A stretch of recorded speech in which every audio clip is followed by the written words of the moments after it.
கேட்டிருக்கோம் சார். எப்படி அப்படியே இருக்கீங்க அப்படின்னு சொல்லி ஒரு கேள்வி சார்.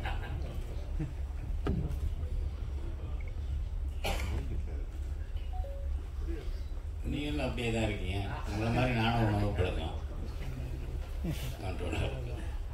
பாலா சார், உங்களுடைய படங்கள்லாம் கிளைமேக்ஸ் வந்து முதல் படத்துலேருந்து இப்போ வரைக்கும் ஒரு வன்முறை, ஒரு வன்மோன்ல ரொம்ப ரத்தம், ரொம்ப இயல்பில் நடக்காததா இருக்க மாதிரி இருக்கு. இந்த கோபம் யார்கிட்டேருந்து வந்தது? ஏன்னா பாலுமகேந்திரா சார் இருந்தீங்க, சார்ட்ட வந்து அந்த மாதிரி பழக்கமே கிடையாது. இது எங்கேருந்து கற்றுக்கிட்டீங்க? இது கற்றுக்கிட்டு வர்றதில்லை, அது தவறான பதிலாக கூட இருக்கலாம். அது ரத்தத்தில் இருக்கு சார். இந்த படத்துடைய ஓப்பனிங் ஆச்சு, ஹீரோ இன்ட்ரடக்ஷன் பண்ணும்போது ஒரு கையில் விநாயகர், ஒரு கையில் பெரியார் இருப்பார். அதை பற்றி சொல்லுங்கள் சார். அது அந்த படத்தோட கிளைமேக்ஸ்க்கான ஒரு குறியீடு தான். கிளைமேக்ஸில் தங்கை இறந்ததுக்கப்புறம் படைத்தவனும் இங்கே கைவிரித்தானே முடியும். ஸோ ஆரம்பத்தில் என்ன, அதுக்கும் இதுக்கும் லிங்க் பண்ணுறதுக்காக ஒரு சில குறியீட்டுக்காக அது வச்சிருந்தது.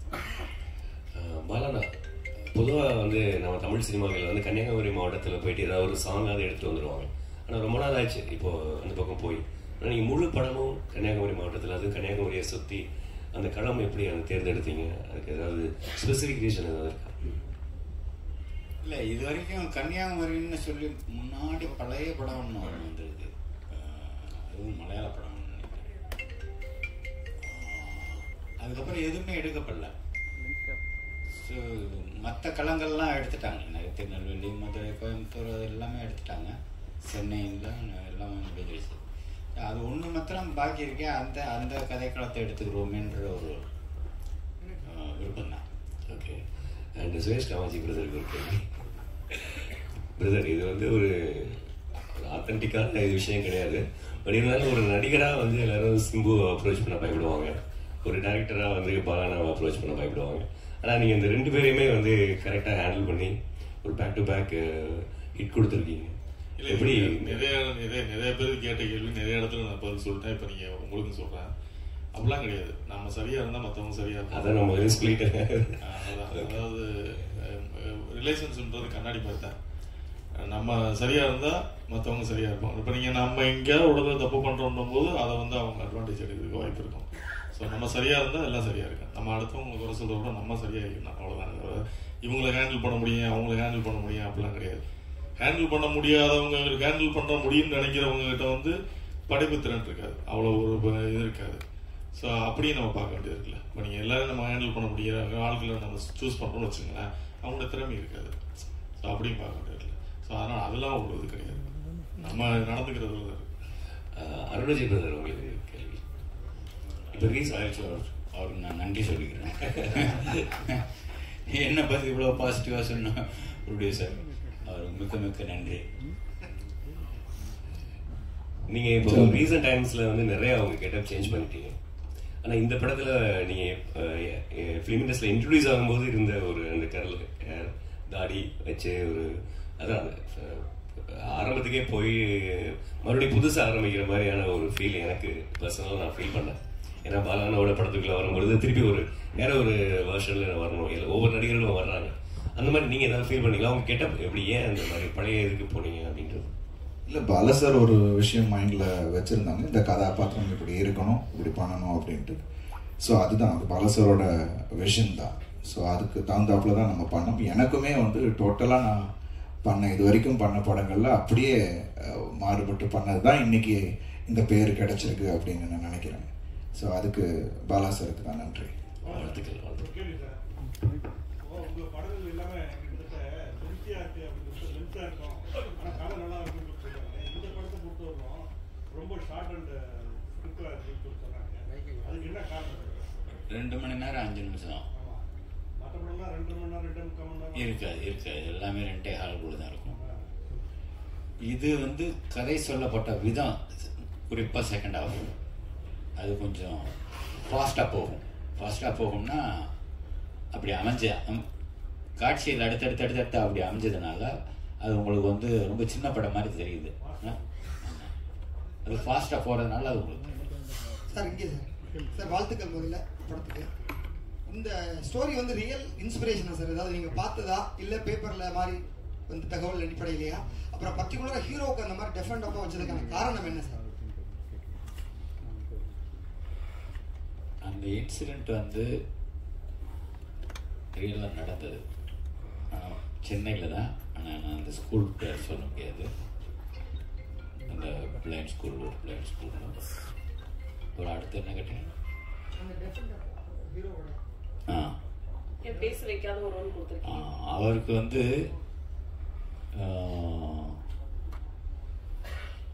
பேசி பேசியே தான் வசனத்தில் சொல்லி சொல்லியே தான் புரிய வைக்கணுன்ற ஒரு ஒரு ஒரு இந்த காலத்தில் பேசாமலையும் புரிய வைக்கலாம் அப்படின்னு எடுத்துக்கிட்ட ஒரு ஒரு ஒரு முயற்சி.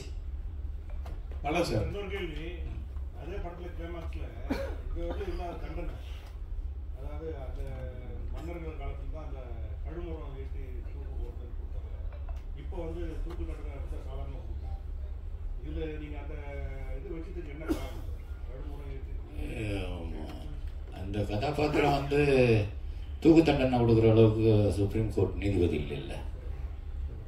வேற மாதிரி கூட பண்ணலாம், நேரடியாக கூட பண்ணலாம். அது அந்த காலத்தில் நடந்துருக்கு இல்லையா? அந்த இடத்துல அது நடந்துருச்சு, அப்படிதான் எடுத்துக்கணுமே தவிர அதுக்கு ஒரு காரணம் என்ன அப்படின்றது நம்ம தேட வேண்டியதில்லை. பாலா சார், உங்க படங்கள்ல பழைய படங்கள் பார்த்தாலும் இந்த படங்கள் பார்த்தாலும் ஒரு கிறிஸ்டியானிட்டியை வந்து கிண்டல் பண்ணுவீங்களா, விமர்சிக்கிறீங்களா, வேற பண்ணீங்களா தெரியல ஒண்ணு. அவர் நடிகர் திலகம் சிவாஜி கணேசன் இந்த பட கேரக்டரும் சரி, அவனி மல்லியும் ஒரு நடிக்கிற மாதிரி வரும். அது வந்து உங்களோட ஒப்பீனியன் என்ன சொல்ல வரீங்க நடிகர் திலகத்தையும் கிறிஸ்டியானிட்டி? கிறிஸ்டியானிட்டிய சும்மா ஏதோ செட்டை பண்றேன்ற மாதிரி நீங்க அதை தவறாக எடுத்துக்கிற கூடாது. அந்த ஒரு பாட்டை கேட்டு பாருங்க, ஆடியோவில் அந்த சின்ன பொண்ணு தங்கச்சி பாடுற பாட்டை கேட்டு பாருங்க. அப்படி சொல்லவே மாட்டீங்க. ஒரு பாட்டையும் கேட்டீங்கன்னா சொல்ல மாட்டீங்க. நடிகர் திலகம் சிவாஜி கணேசன் என்ன எதில் வந்தார் இதுக்கு முன்னாடி? பாதிரியார் கேரக்டர், அவன் நான் கடவுள்லையும் ஒரு கேரக்டர் வரும், நாடகம் இது மாதிரி போலீஸ் ஸ்டேஷன்.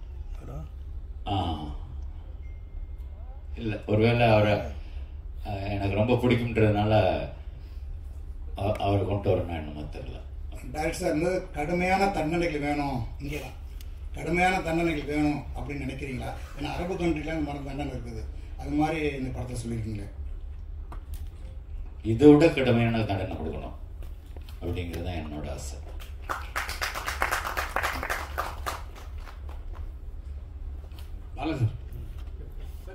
தொடர்ந்து 4 படம் பண்ணிருக்கீங்க.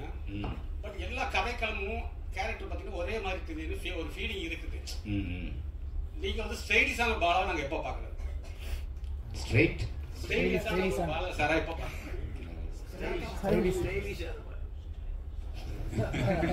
ரொமான்டிக்கான பாலா அப்படின்னு கேட்கறாரு.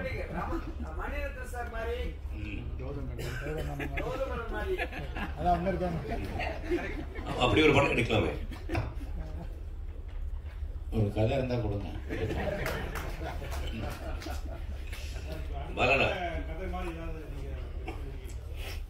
இல்லை இல்லை இல்லை, இதில் தான் முழுமையாக இருக்கேன். ரெடி ஆகிட்டு இருக்கு. மலானா ஆக்சுவலாக அந்த மலானா இங்கே படத்தில் ஃபுல்லாக இவர் அருண்விஜய் பேசும்பொழுது அவங்க சிஸ்டர் தான் அவங்க டிரான்ஸ்லேட்டர் மாதிரி எல்லா விஷயங்களும் பேசிகிட்டு இருப்பாங்க, எல்லாத்தையும் மற்றவங்களுக்கு புரிய வைக்கும் பொழுது. ஆனால் கிளைமேக்ஸில் வந்து அந்த சிஸ்டர் இறந்த அந்த நேரத்தில் இவருடைய எமோஷன்ஸே வந்து ஒரு சாங்காகவே நீங்கள் கன்வே பண்ணியிருப்பீங்க. அது ரொம்ப புதுசாக இருந்தது. ஆக்சுவலி அந்த மாற்றுத்திறனாளிகளுக்கு ஒரு மாண்டேஜி தான் சாங் பண்ணியிருப்பாங்க, பட் அவங்களுடைய உணர்வுகள் அவங்க பேசுறத சாங்காகவே நீங்கள் கன்வே பண்ணியிருப்பீங்க. அது ரொம்ப நல்லா இருந்தது.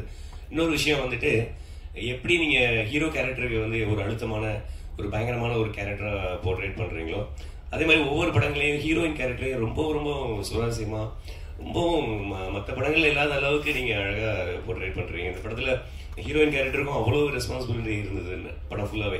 ஏன்னா ஃபர்ஸ்ட் ஹாஃப்ல பூரா அவங்க தான் அதை இவருக்கு ஈக்குவலாக அவர் வந்து அதை படத்தை போயிட்டு வந்துட்டு இருக்காங்க. அந்த மாதிரியான ஒரு விஷயங்களை எப்படி உங்களுக்கு தோணுது? அதே மாதிரி உங்கள் வயலன்ஸ் வந்து ஹீரோயின் மேலேயும் காட்டுறீங்களே ஹீரோ மூலமாக. நீங்கள் கேட்டீங்க வயலன்ஸ் வந்து என்னோட ஹேபிட்னு, அதாவது என்னோட குணம் அப்படின்றீங்க. நம்ம அதாவது வில்லன்களை பழி வாங்கும் பொழுது.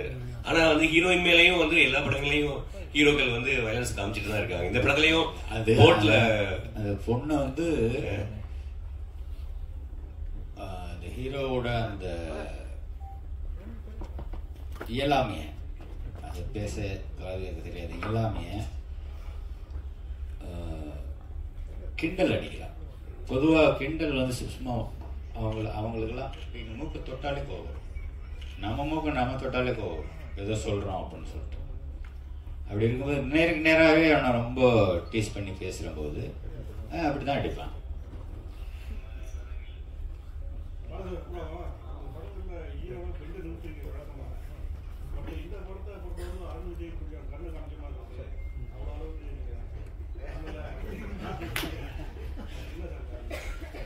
இல்லை இல்லை, தனிப்பட்ட கருணை எல்லாம் ஒன்றும் கிடையாது.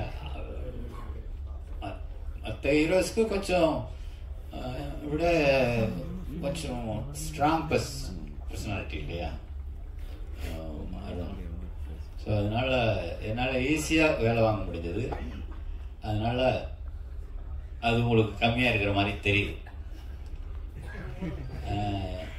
இன்னும் நிஜமாக எடுத்தோம்னா அது இன்னும் ஓவர் வயலன்ஸ் ஆகிடும். ஏன்னா இன்னும் பேலன்ஸ் இருக்குல்ல, இன்ட்ரோல் பேக் இருக்குது, கிளைமேக்ஸ் இருக்குது. அதுக்கு முன்னாடியே மற்ற அடியெல்லாம் போட்டோம்னா அது கிடைக்காது நமக்கு.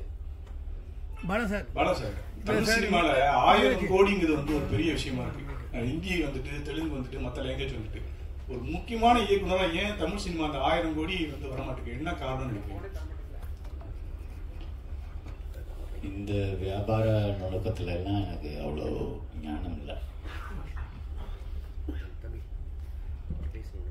அப்புறம் ஒன்று சொல்லணும், நானாசன் கேட்காமே சொல்லணும். லாஜிக் மிஸ்டேக்னு சொல்லிட்டு யாரோ ஒருத்தர் வந்து விமர்சனம் பண்ணியிருந்தாரு. அதில் என்னென்னா, எப்படி ஜெயிலில் ரொம்ப சர்வசாதாரணமாக 2 பொண்ணுங்களும் ஒரு ஃபாதரும் போய் பார்க்குறாங்க, அது வாய்ப்பே இல்லையே அப்படின்னு சொல்லிட்டு. அது ஜெயில் இல்லை, அது முன்னாடி உள்ள கோர்ட் சீனில் பேசுகிறபோது no judicial custody, no police custody, throw him to the convict ward. அப்படின்னா அது கன்விக்ட் வார்டு. நோயாளிகள் பிரிவு, அது அது அந்த ஊருக்குள்ள இருக்கிற இந்த ஜிஹெச்லேயே இருக்கிற ஒரு பகுதியில் ஒதுக்கி வச்சிருப்பான். அது நோயாளிகள் பிரிவு, அது ஜெயில் இல்லை. நிறைய பேர் அது அந்த அந்த ஜட்ஜு சொன்ன வார்த்தையை கேட்ச் பண்ணாதனால இங்கே இது லாஜிக் மிஸ்டேக்னு சொல்லிட்டாங்க. அதை நான் கொஞ்சம் கிளியர் பண்ணிக்கிறேன். மிஸ்கின் எப்படி அந்த கேரக்டர் கேர் பண்ணீங்க? மிஸ்கின் எனக்கு ஓனாய் மாட்டுக்குட்டியிலேருந்து எனக்கு அந்த அந்த இதில் பரியல் கிரவுண்டில் ஒரு மெழுகு மத்தனை ஏற்றி வச்சுட்டு பேசுகிற ஒரு லென்த்தி ஷாட்டு, ஒரே ஷாட்டில் ஒரே டேக். அப்போ இருந்தே நான் ரொம்ப கூட சேர்ந்து படம் பண்ணிடணும் அப்படின்னு எனக்கு ரொம்ப ஆர்வமாக இருந்தேன். அது இந்த படத்தில் நிறைவேறி. படம் சார், இப்போ அருண் வந்து இந்த படத்தில் சிரமப்பட்டு நடித்து படம் சக்ஸஸ் ஆகிருக்கு, பேசப்பட்டிருக்கு. இதே நிலையில் வந்து சூர்யா நடிச்சிருந்தா இன்னும் எதிர்பார்ப்புகள் உங்களுக்கு கூடி இருக்குன்னு நினைக்கிறீங்களா? அந்த படம் பெரிய ஹிட் ஆயிருக்குன்னு நினைக்கிறீங்களா?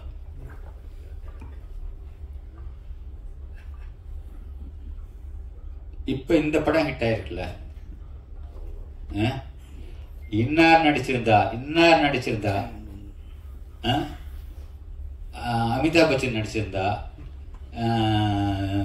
ஷாருக் கான் நடிச்சிருந்தா, அப்படி அது எதுக்கு பேக்ல போகணும்? ஒன்ஸ் முடிஞ்சு போச்சு, ரிலீஸ் ஆயிடுச்சு, ஹிட் பண்ணி கொடுத்துட்டீங்க, அப்புறம் திரும்ப நம்ம ஏன் பேக்ல போய் திரும்பி பார்க்கணும்? சரி, அப்படின்னு ஒரு சார், இப்போ இந்த பாலடைஞ்ச கிணத்துல இருந்து நிறைய புல்கள் மேலே வரும், அதில் ஒரு பலகை வரும். அந்த பலகத்தில் நான் இருக்கும் இடத்து செல்வம் கொலிக்கும் அப்படின்னு ஒரு காமெண்ட் பண்ணுற மாதிரி பண்ணியிருப்பீங்க. அதே மாதிரி பெரியார் சிலையை சூத்து கையில் தூக்கிட்டு வருவார், பிள்ளையார் சிலையை பிச்சை கையில் தூக்கிட்டு வருவார். அப்போ இதில் ஏதாவது உங்களுக்கு எப்போதுமே கொஞ்சம் நாத்திகரத்தில் உடன்பாடு உள்ளவங்க இந்த மனநிலையை எப்படி பண்ணியிருந்தீங்க? அது காரணம்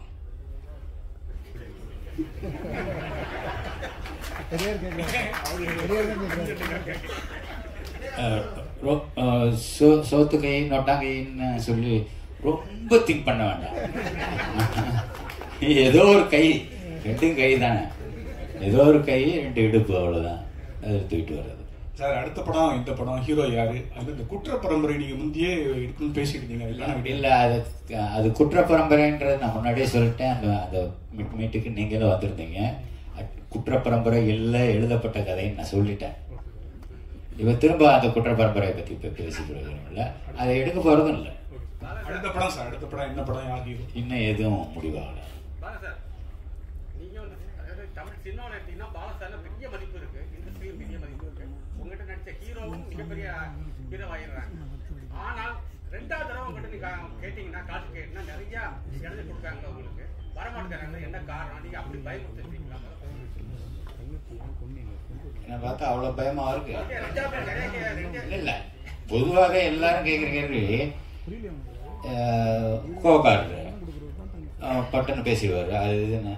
அப்படி ஏதாவது நடந்திருக்கா அப்படின்னு சொல்லி சுரேஷ் காமாட்சிட்ட கேளுங்க, இல்லை அருண் விஜய்கிட்ட கேளுங்க, இல்லை படத்தில் நடிச்சதை யார்கிட்ட வேணாலும் கேளுங்க. என்னைக்காவது ஒரு நாள் முகம் சுண்டிருக்கணும் நான் கூட கேட்டுப்பாரு. அது அவங்களே சொல்லட்டும் பதில்.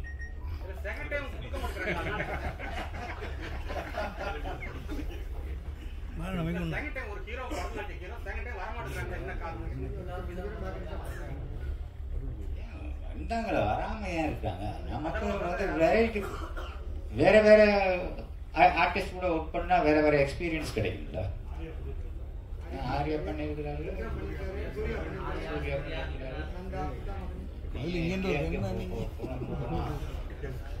ரொம்ப வருஷத்துக்கு முன்னாடி இல்லை.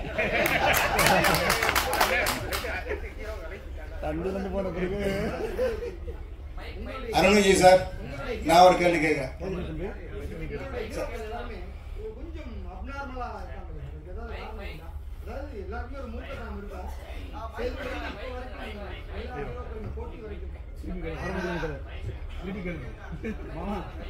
பாலா சார், உங்களுடைய எல்லா படங்களையுமே கேரக்டர் பேசப்பட்டிருக்கு. பர்டிகுலர் இந்த ஹீரோக்கு வந்து ஒரு ஸ்பெஷல் பவர் மாதிரி, அதாவது ஒரு மூர்க்கத்தனத்தோட இருக்காங்களே, அதுக்கான காரணம் என்ன?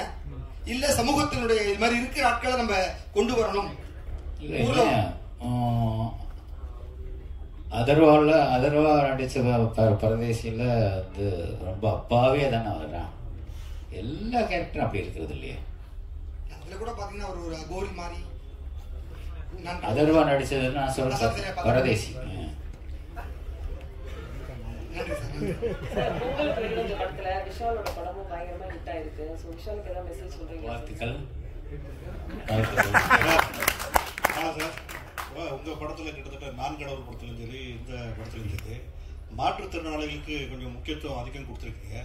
அதுக்கு ஏதாவது காரணம் இருக்கா சார்? அவங்களோட உலகத்தை காமிக்கணும்ல. சும்மா பார்த்துட்டு விலை கண்ணை மூடிக்கிட்டு ஐயோ இன்னும் அப்படி இருக்காங்க அப்படின்னு ரொம்ப அழுதாக இருக்காங்க அப்படின்னு நம்ம பார்த்துட்டு ஒதுங்கி போகக்கூடாது. அவங்களோட உலகத்தை காமிக்கணும்.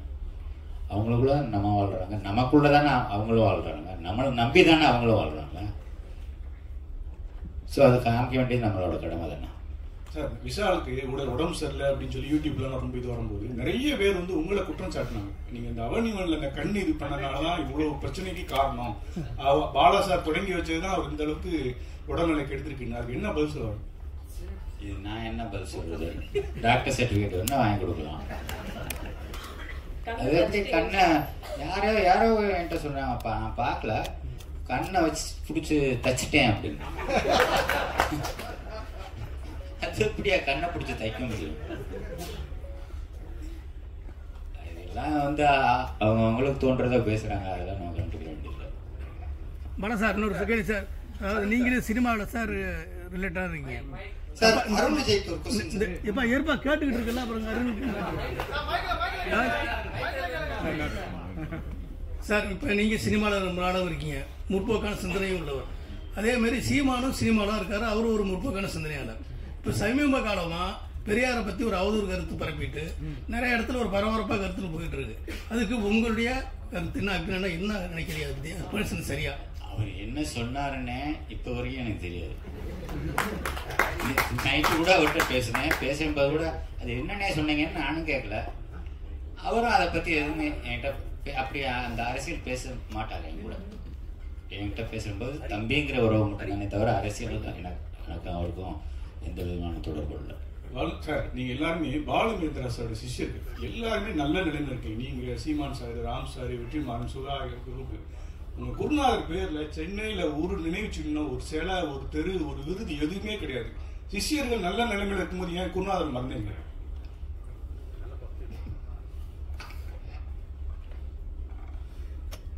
மறந்தீங்கன்னு எப்படி சொல்லணும்? அவர் தான் நமக்குள்ளே இருக்கிறாரு, எங்களுக்குள்ள எல்லாருக்குள்ளே இருக்கிறாரு. ஆனா அடுத்த தலைமுறைக்கு என்ன பண்ணணும்? அவர் பேர்ல ஒரு நினைவு தெரு பேர் வைக்கலாம், ஒரு சிலை வைக்கலாம்னு சொல்லுவாரு.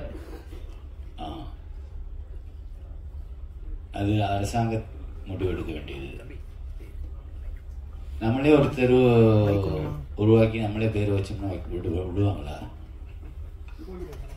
அதனால முறைப்படி தான் செய்யணும். சார் அருண் விஜய்கிட்ட ஒரு கேள்வி. அருண் விஜய் சார், ரொம்ப நாள் நீங்கள் எதிர்பார்த்துட்டு இருந்த ஒரு விஷயம் பாலா சாரோட பண்ணணும் அப்படின்னு, அது அமைஞ்சது. என்ன விஷயத்த கற்றுக்கிட்டீங்க பாலா சார்ட்டு? இந்த அனுபவம் எப்படி இருந்தது? ஒரு மறக்க முடியாத அனுபவம். ஒவ்வொரு விஷயமும் எனக்கு வந்து இதில் அவ்வளோ விஷயங்கள் கற்றுக்கிட்டேன். ஒரு கதாபாத்திரத்தோட ஆழத்தை புரிஞ்சுக்கிறது எப்படி அப்படின்ற ஒரு விஷயம் பாலா சார்ட்டு அது ஒரு விஷயம் கற்றுக்கிட்டேன். அதான் எனக்குள்ளே இருக்கிறத இது என்னால் பண்ண முடியும் அப்படின்னு என் மேலே எனக்கு நம்பிக்கை கொடுத்தது Bala sir. So I think அதுக்கு நான் ரொம்ப நன்றிகள் பாலா சார் இந்த நேரத்தில். ஸோ எவ்ரிதிங் இன்னைக்கு எல்லாரும் அப்லோட் பண்ணுறாங்க, எல்லாருமே சொல்கிறாங்கன்னா அது பாலா சார் எனக்குள்ளே இருக்குது அப்படின்னு சொல்லிட்டு அதை வெளியில் கொண்டு வந்தார். So thank you so much Bala sir. உங்கள் கேள்விகளுக்கு நன்றி. பொங்கல் படமாக வந்த வணங்கால் படம் மிகப்பெரிய வெற்றியாக்கிய ஊடகத்தையும் கொண்டு போய் சேர்த்த மக்களுக்கும் படக்குழுவின் சார்பில் நன்றி. மீண்டும் சந்திப்போம். ஒரு குரூப் போட்டோ. தேங்க்யூ, எல்லாருக்கும் நன்றி. தேங்க்யூ.